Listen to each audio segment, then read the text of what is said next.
1989 онд Будган хангасан цоошин сургуулийн нээлтийн үйл ажиллагаа төлөвлөгөөний дагуу ямар ч асуудалгүй болж байлаа. Элсэн орчуу сурагчид шинэхэн сургууль руу гарахыг дэсэн ядан хүлээцгээв. Тэдний хүлээлт ч удаан үргэлжилсэнгүй.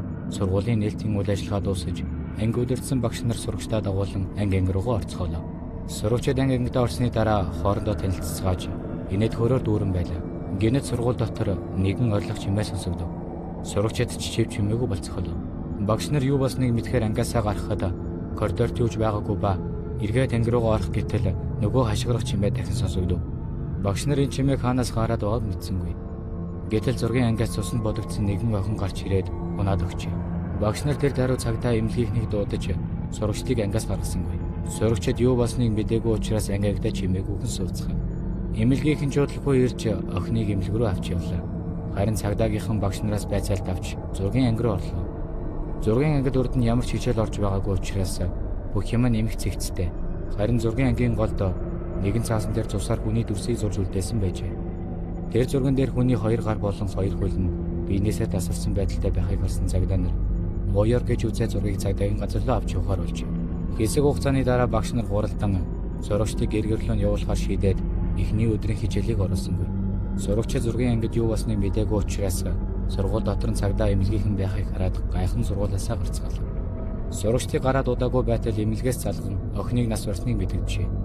Сургуулийн захиргаанаас нас барсан охиныг гэрээхэнд бэлэгдэх гэтэл нас барсан охины хувийн хэрэг сурагчдын хувийн хэрэг дотроос гарч ирсэн байна. Цагдаа нар ч охиныг хэн болохыг тогтоож чадахгүй байлаа. Ийм байдалтайгаар 2-7 хоног өнгөрч сурагчдын эцэг их сургуулийн захиргаанд хичээл эвлэхийг шаардсан бичиг ирүүлсээр байсан учраас уг охины хэргийг хаах хүсэлтийг цагдаагийн газар төрүүлжээ. Цагдаагийн газар ч энэ эрхийг илрүүлж чадаагүй учраас сургуулийн үйл ажиллагааг эхлэх зөвшөөрлийг олгожээ. Сургууль үйл ажиллагаагаа дахин явуулж эхэлснээс 7 сарын дараа нэгэн охин шилжин ирсэн бөгөөд түүний нэрийг Акихито Шизуки гэдэг. Ангийнхан хүүхдүүд түүнийг Шизуки гэж дууддаг байлаа. Шизуки сургуулиас авсарсан учраас ангийнхаа хүүхдүүдээс хичээлээ нөхөж авдаг байж.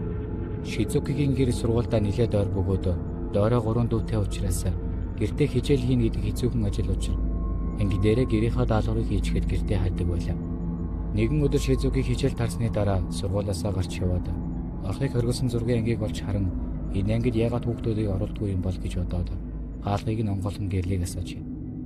Удаа хугацааны турш хүн ороогүй учраас тоос шороонд барагдсан байсан учраас цэвэрлэхээр шийдээд хогийг нь шүрдэж байтал нүдэнд нь хүний дүр сарагджээ. Шизукиг айхан ангид хүн байсан юм бахтаа гэж бодоод эргэн тойрноо хартал хинж байсангүй. Буруу харсан юм бахтаа гэж бодож байтал гинэт ангийнхан тог тасарч ангид тас харанхуй ноёллоо.